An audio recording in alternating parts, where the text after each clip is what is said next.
현재 부동산 시장은 오르고 있다. 제 답은 옵니다. 근데 이게 기준의 차이인 것 같은데 통계를 믿는 게 맞지 않을까라고 생각하면 저는 그래도 조금은 오르고 있는데 지금 방향은 뭐 사실 2018년도 후반, 2019년 초반과 뭐 비슷하다고 저는 생각을 하는데 부동산 시장이라는 게 작년, 재작년처럼 말도 안 되게 그냥 계속 올라가는 그게 원래 좀 비정상이라고 봐야 되겠죠. 그래서 지금은 뭐 그 정도까지는 아니긴 하지만 작년 말에 어쨌든 대출 규제를 했던 것이 아직은 영향을 주고 있다. 그렇기 때문에 저는 이게 투자의 중요한 소식을 가장 빠르게 전달해 드립니다. 원고, 투고, 쓰리고 여기는 투자고입니다. 네, 이 부동산 공부하면 다 잘생겨지나 봐요. 이 지난 영상에 김재경 소장님도 그러셨고 오늘 모실 분 뭐 이분 정말 말할 것도 없습니다. 아마 따로 소개가 필요 없는 분이죠. 부동산 읽어주는 남자 부익남님을 소개합니다. 안녕하세요. 네. 안녕하세요. 반갑습니다. 부동산 읽어주는 남자 부익남 정태익입니다. 근데 뭐 이렇게 미남 얘기를 해주셨는데 사실 자주 들으시죠? 아니 소장님 앞에서 제가 그런 얘기 듣기가 좀 민망합니다. 왜 그러세요?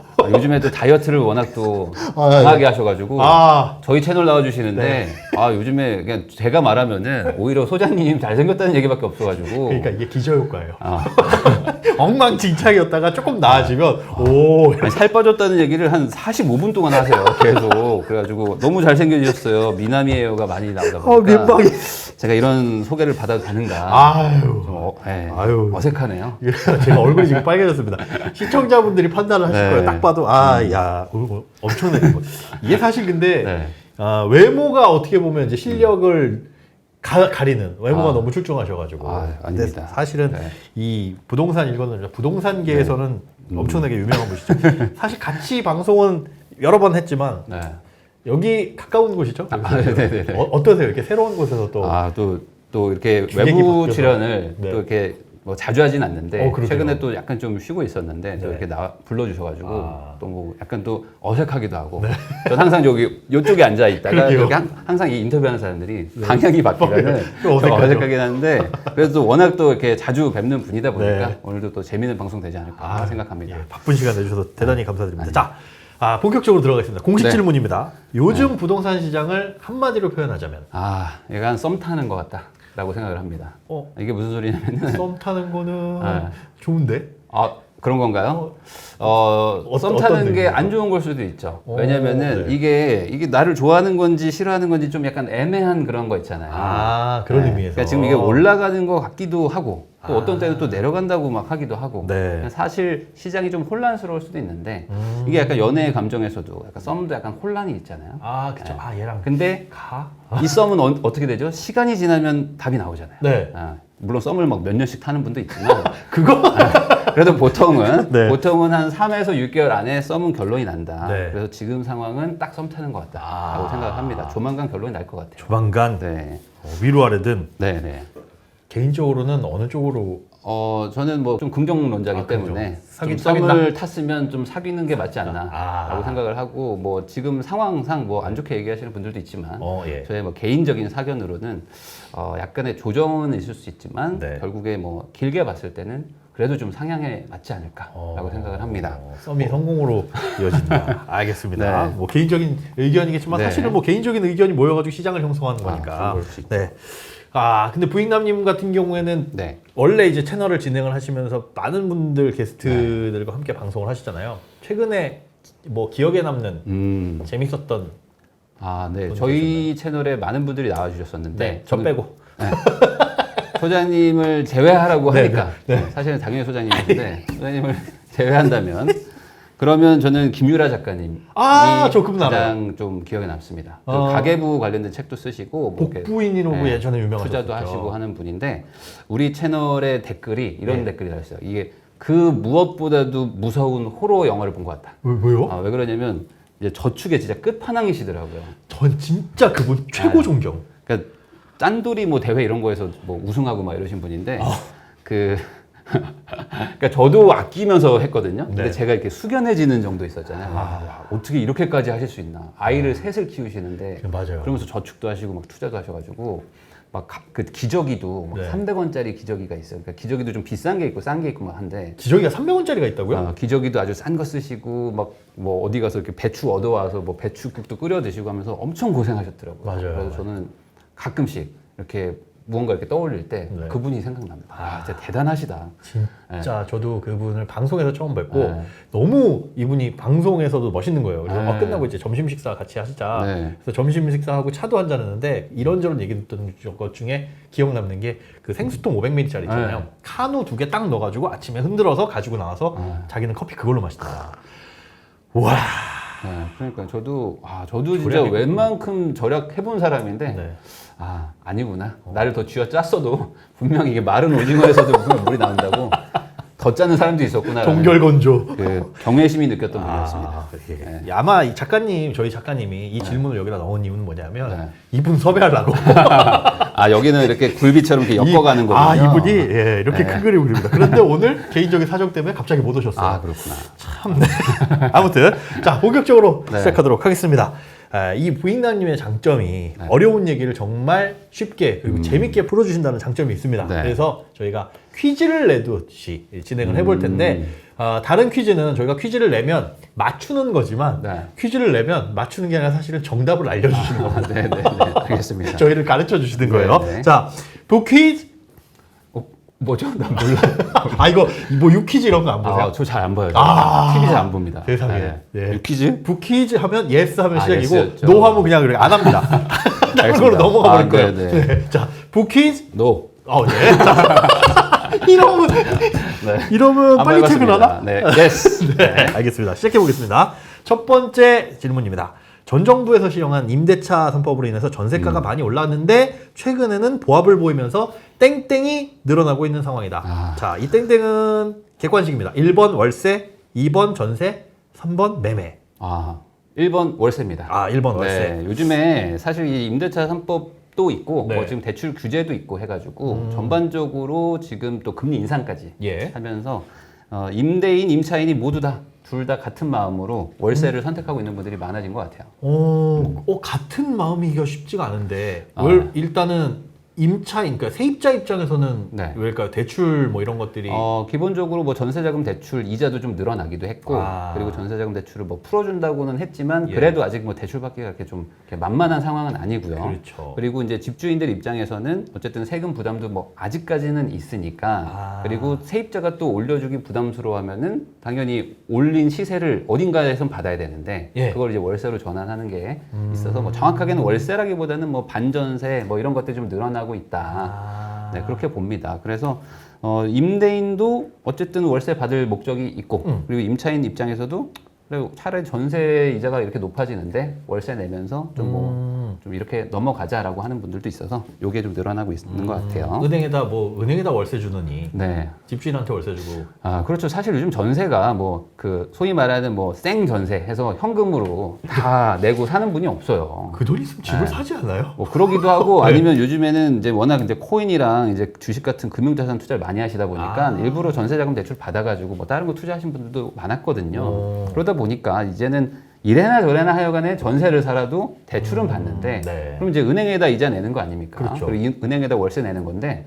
은행 월세도 비싸지는 거죠. 금리가 금리 올라가니까. 올라서. 그러니까 이제 상대적으로 봤을 때 네. 그냥 집주인한테 월세 내는 게 뭐 크게 차이가 안 나기도 하고 그렇죠. 그리고 집주인들도 월세를 많이 내놓다 보니까 또 전세 물건 또 딱 마음에 드는 게 또 많이 없기도 하고 예. 그러면서 서로 이게 니즈가 맞은 게 아닌가 그런 생각을 합니다. 그러면서 점점 월세는 늘어나고 있는 상황이다. 네. 자, 두 번째 질문 드리겠습니다. 현재 부동산 시장은 오르고 있다. 자, 이건 OX입니다. 네, 제 답은 O입니다. 오. 네. 근데 이렇게 얘기하면은 오? 이렇게 하시는 분도 있을 것 같아요. 그러니까요. 지금 떨어진다는데 오늘 네. 아침에 신문 기사만 봐도 네. 하락 비슷한 뉘앙스를 네. 풍기는 기사들이 몇몇 나왔었어요. 맞습니다. 네, 근데 이게 참 기준의 차이인 것 같은데 네. 이게 한국 부동산 원 이야기를 가지고 하면은 네. 사실은 하락으로 하고 있는 게 맞는 것 같고요. 또 KB 국민은행에서 만드는 KB 부동산 시세 그 통계를 보면은 네. 떨어지지는 않고 거의 0%에서 살짝 높은 정도의 수준으로 아주 낮게 그냥 상승이네. 방부합 정도로 지금 하고 있는 상황이거든요. 네. 그래서 이 두 통계 주체의 차이가 있기 때문에 예. 어디를 선택하냐를 가지고도 사실 논란은 있을 수가 있고 네. 그리고 또 이렇게 강보합이라는 건 거의 0에 붙어 있는 거잖아요. 그쵸. 그러다 보면은 사실 어디는 올라가고 어디는 내려가니까 평균 제로일 거 아니에요. 네. 그러다 보면은 사실 기사를 쓸 때도 내가 특정 지역을 딱 집으면 많이 하락하고 있고 아하. 특정 지역 찍으면 또 폭등하고 있고 네. 뭐 반포 같은 데들은 막 엄청나게 올라가는데 또 경기도 인근 지역에서는 뭐 몇 억씩 떨어졌다는 얘기가 나오고 있으니까 이 통계 냈을 때 결국에 0. 몇 % 상승 정도라면은 네. 뭐 애매할 수 있는 거죠. 근데 예. 통계를 믿는 게 맞지 않을까라고 아. 생각하면은 저는 KBC 기준으로는 그래도 조금은 오르고 있는데 있다. 크게 뭐 작년 같은 폭등은 아니다. 아하. 네. 그런 상황입니다. 전반적인 상황으로 지금 방향을 혹시 네. 생각하는 건 무리일까요? 지금 상황에서는? 아니요. 저는 지금 방향은 뭐 사실 이게 2018년도 후반, 2019년 초반과 뭐 비슷하다고 저는 생각을 하는데 그때도 한번 대규모 대책이 한번 나오면서 예. 그 9.13 대책 터지면서 그때 다주택자들 대출 규제하고 뭐 LTV 더 강화하고 막 했던 적이 있어요. 그러니까 예. 한마디로 그때 정책의 핵심은 돈줄을 끊는 거였거든요. 네. 그러니까 말 그대로 집을 살려던 사람들 입장에서는 갑자기 돈줄이 막히니까 네. 그러면 돈을 모아야지 살 수 있는 거고 그렇죠. 그럼 모으는 시간을 또 벌어야 되는 거잖아요. 그래서 2019년도 상반기는 되게 집값이 하락하기도 했고 실제로 강남 쪽도 뭐 마이너스가 찍히면서 그 기사를 찾아보시면 알 거예요. 뭐 2019 송파, 년에? 강남, 서초가 다 빠지고 있었어요. 그랬었던 적이 있는데 그때도 19년도 이제 하반기부터 다시 한번 또 그 상승세가 좀 바람이 불면서 그때 10월 막 11월에는 또 다시 막 폭등한다는 기사가 막 나옵니다. 네. 그거는 이제 기사를 한번 찾아보세요. 그래서 19년도 말에 12, 16 대책이라고 하면서 강남 15억 초과하는 아파트는 대출 안 해주겠다. 네, 맞아요. 라는 정책까지 나왔었죠. 사실 이게 어찌 보면은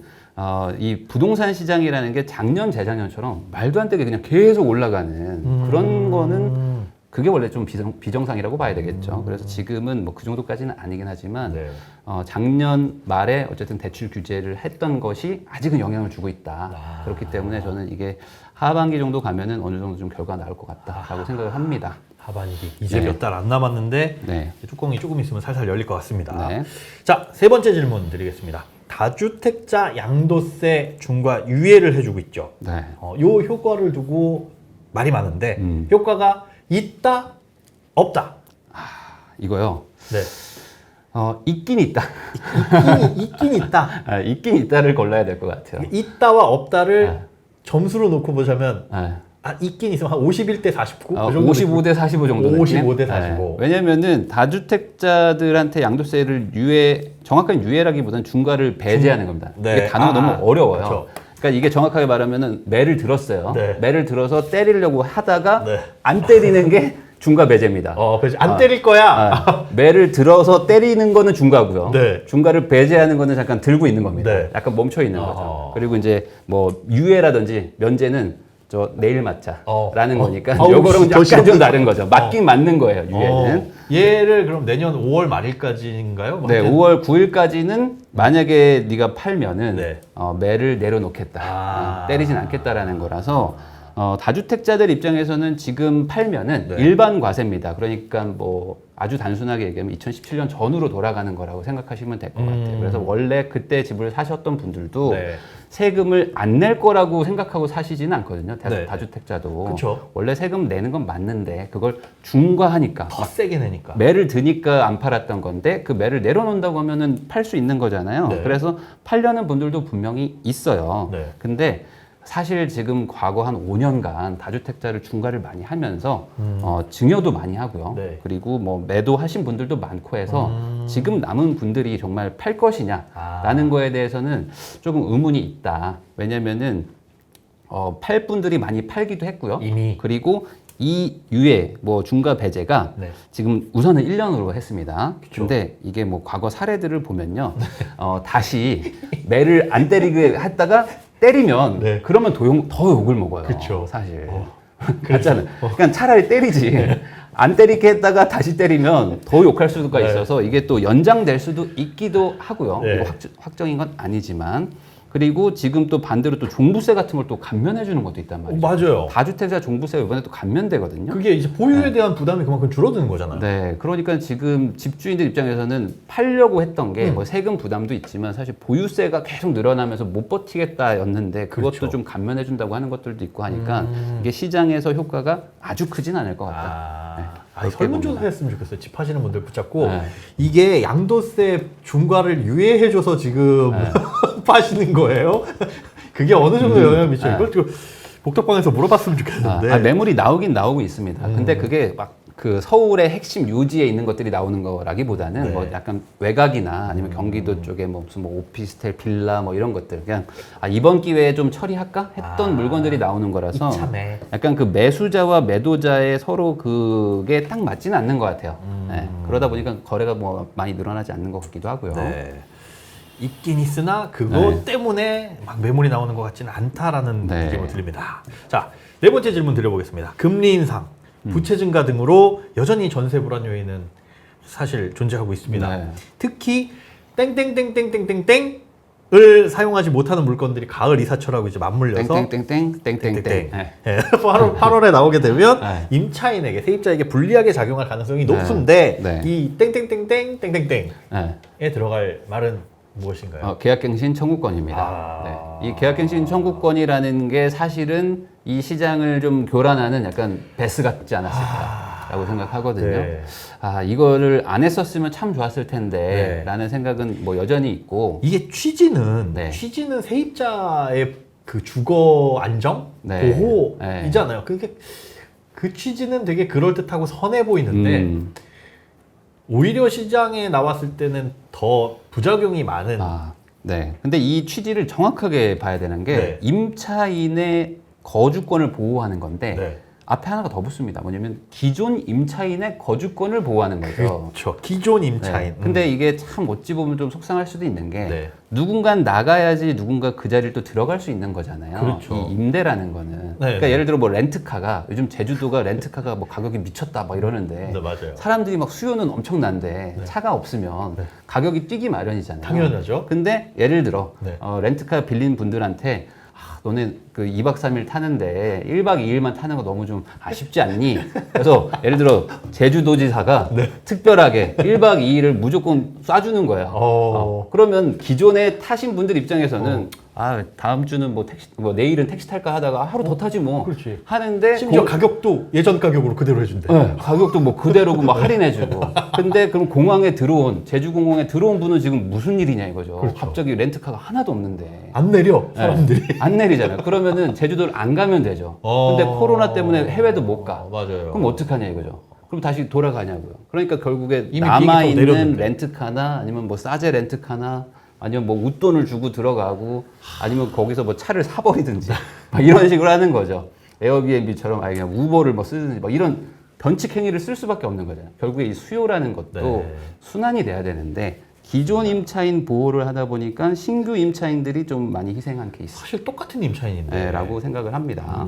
그러다 보니까 그런 부작용이 생기고 그걸 막기 위해서 뭔가를 또 했는데 여기 네. 부작용이 또 생기니까 이렇게 맞고 저렇게 네, 맞고. 그렇게 했었죠, 사실은. 네, 이게 또 어떻게 될지는 네. 참 모르겠는데 얘에 대해서는 지금 정부의 특별한 방향이나 이런 것들이 나온 게 있나요? 이 임대차 3법. 그러니까 네. 이게 지금 그러다 보니까 이제 렌트카 가격이 폭등을 한 거잖아요. 네. 그러니까 이제 새로 들어오는 분들 입장이나 아니면 기존에 타던 분들도 이제 거의 뭐 1.5배의 비용을 막 내야 되니까. 기존에 타던 분들도 언젠간 내려서 또 타야 되는데. 네. 그리고 이제 렌트카 업체들 입장에서도 굳이 뭐 워낙 수요가 밀려 있으니까 네. 싸게 내놓을 이유가 없는 상태거든요. 그렇죠. 그러니까 이제 다른 혜택을 주겠다. 예를 들어 렌트카 업체한테 법인세를 깎아줄게라든지 뭐 이런 식의 어떤 뭔가 다른 식의 혜택을 주면서 너네 그냥 기존 가격대로 계속 좀 요금을 빌려주면 안 올리시구나. 되겠니라는 게 이번 정책이 나온 게 있고요.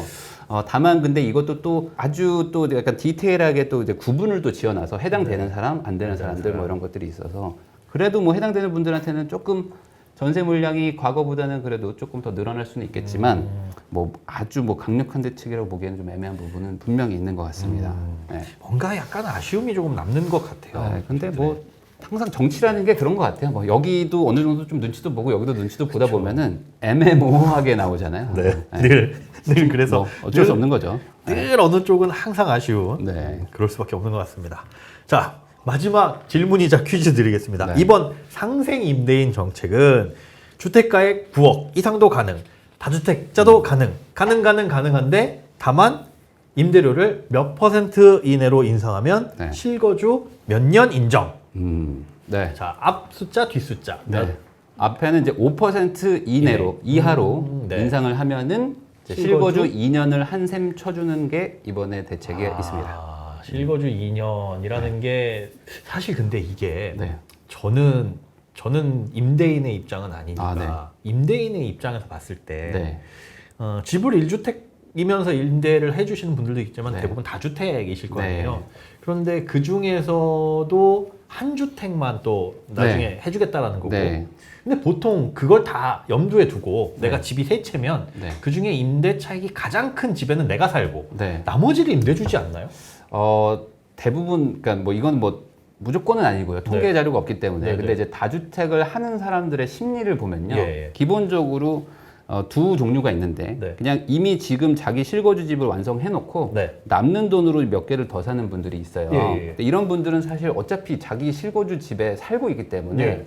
이 대책에 사실 해당은 안 되고요. 그렇죠. 네. 그리고 두 번째 부류가 뭐냐면은 내가 살 집들은 아닌데 네. 이 부동산으로 돈을 불려서 네. 그 돈을 모아서 내가 살 집을 사야지라는 세 개 사서 합쳐서 하나의 내 집을 만들어야지라는 그 투자 목적으로 하는 다주택자가 있거든요. 그럼 나도 지금 현재는 임차인 상황인 거네요. 임차인일 가능성도 높죠. 네. 왜냐하면 저도 옛날에 그랬거든요. 저도 월세 살면서 이렇게 여러 채를 가지고 있었는데 그 집에 들어가서 살 건 아니었고 그래서 항상 저도 와이프랑 이렇게 집이 많은데 네. 우리 집은 없냐고 맨날 왜 우린 맨날 월세 사냐고 그러면서 싸웠던 즐거운 추억이 있거든요. 즐거운 추억. 네, 근데 네. 그러니까 지나고 나면 다 추억이 됩니다. 예, 예. 네, 근데 그런 거죠. 그러면 이제 후자인 분들한테는 그래도 조금 혜택은 될 수는 있어요. 네. 왜냐면은 세 개 집 다 못 들어가는 분도 있어요. 어떤 분들은 서울에 사는데 네. 뭐 광주, 뭐 전라도 이런 데 사놓으신 분들도 있거든요. 그렇죠. 그건 진짜 네. 순수하게 투자 목적이에요. 네, 그런 분들 입장에서는 마지막 한 채도 원래 양도세를 냈어야 되는데 네. 이번에 안 내도 되니까 네네. 뭐 2년 인정 받으면 어쨌든 마지막 한 채, 하여간 마지막에 파는 거는 거의 비과세일 확률이 높아서 네.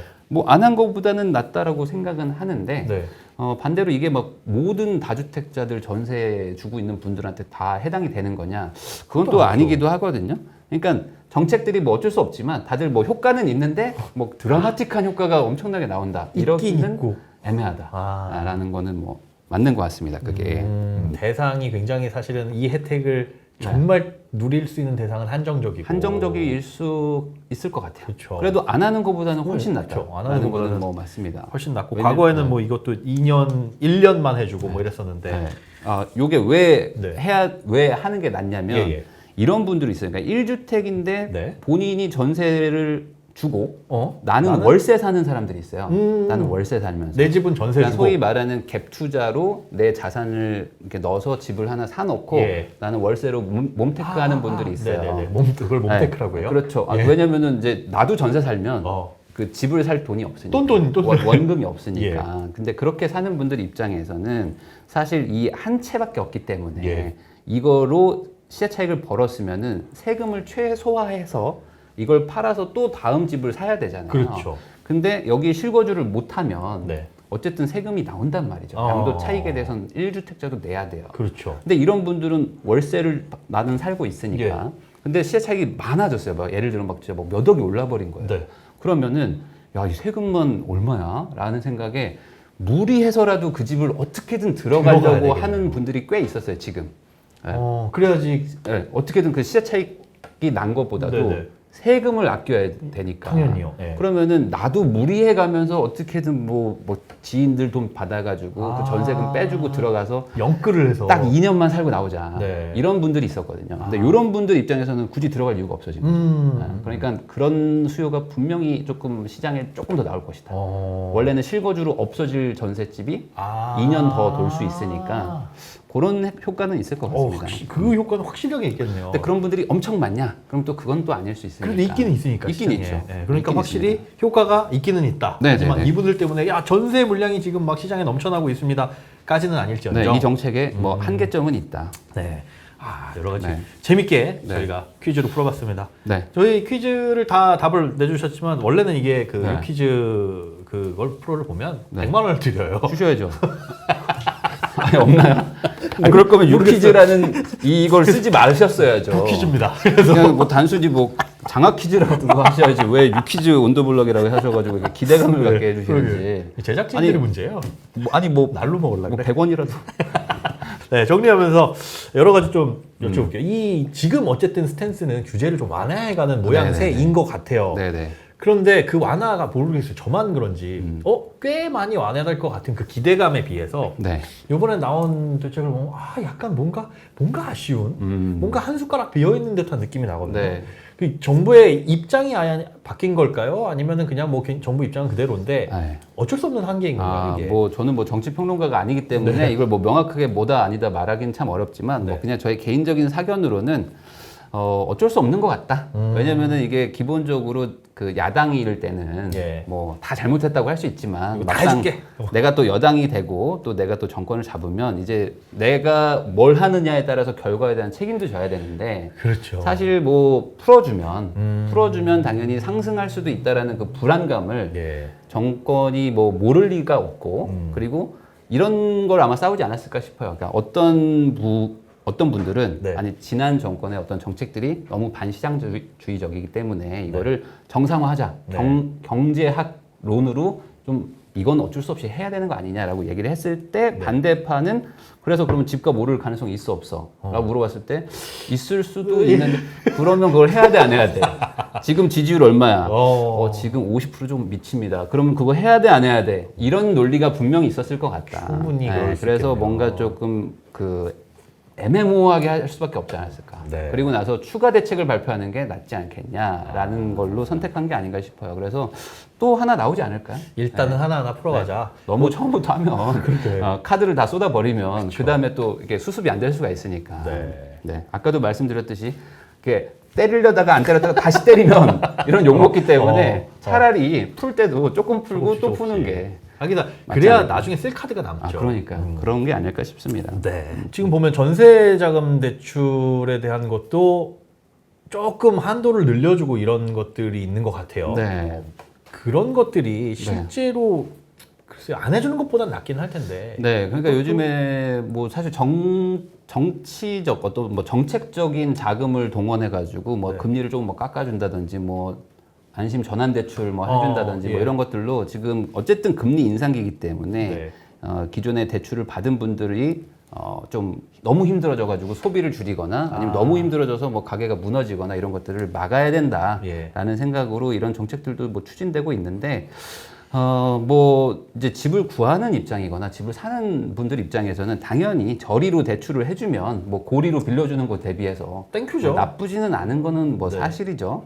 근데 뭐 이런 것들이 결국에는 매수 수요를 조금 더 자극하는 거잖아요. 뭐가 됐든지 간에. 그렇죠. 그리고 전세를 못 올려주는 사람이 금리가 좀 낮아지니까 올려줄 수도 있는 거고. 그렇게 되면은 뭐 또 집주인 입장에서는 원래는 뭐 5억 5천을 불렀는데 네. 기존 정책대로라면은 안 주고 나가겠다는 사람이 갑자기 5억 5천을 또 맞춰서 또 내주기도 하고. 그럼 나 5천 생겼네. 나 이거 뭐 하지? 라고 또 생각하는 분들도 있고.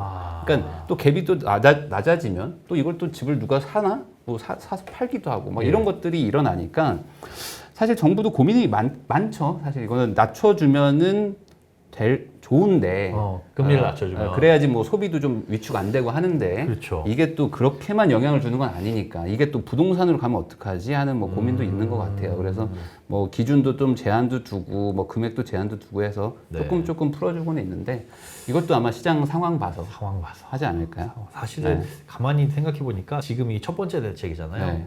지난 정부에서 20 몇 차례였죠? 이렇게 대책 나온 거 보면 그래 뭐 첫 번째인데 첫 술부터 배부르면 어떡하겠어요. 그것도 그렇죠. 그런 생각들도 네. 얼핏 듭니다. 자, 분양가 상한제 주택에 대해서는 네. 거주 의무가 처음부터 딱 준공하자마자 들어가서 네. 살아야 됐잖아요. 네. 요게 이제 내년부터는 풀린다라고 하는데 네. 요거는 어떤 영향을 줄까요, 시장? 이거는 꽤 괜찮은 영향을 줄 수 있을 것 같아요. 왜냐면은 네. 기존에도 이제 실거주 의무 뭐 이런 예. 것들이 있다 보니까 신축 아파트인데도 뭐 예를 들어 1000세대 아파트가 나왔는데 네, 그럼 보통 전세가 한 반 이상은 원래 나오기 마련이거든요. 그 돈 없어서 못 들어갈 네. 수도 있어요. 뭐 옛날에 뭐 H 모 아파트, 저 송파에 있는 뭐 9,000세대 넘는 아파트도 네. 처음에는 막 전세가 막 5억에서 시작했던 게 막 3억 6천까지 막 빠지기 시작했거든요. 워낙 대단지에 전세 물량이 막 나오기 시작하니까. 네. 근데 이제 그게 집이 다 차고 2년 뒤에는 막 올라가긴 했지만 그렇죠. 결국에 새 아파트라는 건 빈집이니까. 네. 빈집인데 새 거니까. 네. 뭐 예를 들어 이런 거죠. 다들 구형 소나타만 타는 동네에서 갑자기 신형 소나타나 뭐 신형 그랜저들을 막 깔아놓는 거예요. 심지어 막 빌려줘. 네, 그럼 그걸 막 가서 쓰라고. 어. 그러면은 아무래도 나 저기 가서 탈래 하면은 기존 그 구형 소나타 주인 입장에서는 막 사람들이 절로 가니까 네. 이게 갑자기 구하기가 어렵잖아요. 사람 구하기가 빌려줄 사람 구하기가 어려우니까 그쵸. 좀 렌트비를 싸게 해주고 막 하는데 이제는 과거까지는 그 신형 주택, 신형 아파트를 산 사람이 무조건 들어가라. 가서 살아라. 남 빌려주지 마. 남 빌려주지 마라. 근데 어. 입주 때부터 빌려주지 마라 하니까 새 아파트 전세 공급이 탁 막혔어가지고 아예 그냥 네. 불가능한 네, 거였죠. 그러다 보니까 들어가려고 한 생각이 없던 분들도 네. 좀 무리해서 거기 대출 받아서 들어가고 그러면은 또 그 동네에 또 신규 물량이 또 없어지고 하면서 전세가 상승에 좀 영향을 줬었는데 그런 거를 정부도 모르지 않기 때문에 예. 이번에 이제 풀어준 거죠. 그래서 실거주 의무가 없는 게 아니고 밀어준 거죠. 입주 때부터는 안 해도 된다. 음. 그 너가 팔 때까지 명의가 바뀌기 전에 언젠가 한 번만 해라. 그러니까 뭐 처음에 돈 없으면 한 3, 4년 빌려주다가 네. 돈 모아서 들어와도 되니까 전세 좀 줘라는 거죠. 그러니까 이거는 시장의 전세 물량을 늘리는 데는 아주 도움이 좋은, 되는데 그렇겠네요. 문제는 네. 입주가 많은 동네만 되겠죠. 입주가 적은 동네들은 네네네. 어차피 나올 물건이 없으니까. 그러면 지금 둔촌주공은 네. 뭐 도시가 하나 생기는 네. 정도잖아요. 네. 여기도 내년에면은 실거주 의무는 여기도 없겠네요. 뭐 노코멘트 하겠습니다. 아, 그 단지는 제가 네. 봤을 때 뭐 어떻게 될지가 어떻게 될지 지금 모르기 때문에 그렇죠. 그러니까 준공이 되면야 뭐 어떻게 실거주 의무가 뭐 없어질 수도 있겠지만 그렇겠네. 근데 이제 준공이 또 어떻게 될지 모르기 아. 때문에 근데 이제 공급 자체가 적은 동네에는 뭐 신축 아파트 입주가 적으니까 예. 뭐 영향이 좀 제한적일 것 같고 반대로 좀 공급이 많은 지역들 입장에서는 그 분양가 상한제면서 공급이 많은 지역의 어떤 교집합만 되겠지만 예. 그런 곳들은 그래도 전세 구하기는 한결 수월해지지 않을까 생각은 합니다. 한결 수월해진다. 네. 임차인 입장에서는 좋은 것 같은데 세입자 입장에선. 그럴 수 있죠. 근데 그 집을 분양받은 그런데 잔금이 부족해서 네. 세입자를 구하는 사람 입장에서는 조금 싼 가격에 네. 구하게 될 수 있겠네요. 근데 이게 또 장단이 있는 게 예. 또 왜냐면은 또 그 저기 실거주를 무조건 해야 되니까 예. 실거주 하기가 부담스러웠던 분들도 있잖아요. 네, 그런 네, 네. 분들은 뭐 대출 받는 거를 뭐 전세로 전세 이제 끼고 좀 치환하는 치환해가지고 거죠. 사실상 어찌 보면 무이자로 그냥 해결할 수 있는 거일 수도 아. 있고 굳이 들어가지 않아도 되는데 억지로 들어가는 분들도 많거든요. 맞아요. 그냥 새집 로망이 있는 분 아니면 네. 그래서 그런 것들을 따져보면은 이게 뭐 무조건 임대인한테 나쁘다고 볼 수도 없고 임차인한테 무조건 좋다고도 볼 수 없고 그냥 시장의 정상화 같은 느낌? 선택권을 하나 준 네. 거니까 네, 사실은 그냥 선택을 뭐 알아서 해라. 성인들이니까 이렇게 보면 되지 않을까. 괜찮을 것 같아요. 이거는 네. 굉장히 큰 영향을 미치게 될 것 같아요. 가뜩이나 이제 공급이 줄어드는 네. 상황이나 지역에서는. 네. 알겠습니다. 자, 저희가 이 부동산 얘기를 지난 영상부터 이렇게 하고 있는데 굉장히 재밌습니다. 네, 재밌다 보니까 시간 가는 줄 몰랐는데 1부는 여기까지 마무리 짓고 잠시 후 2부에서 돌아오도록 하겠습니다. 네.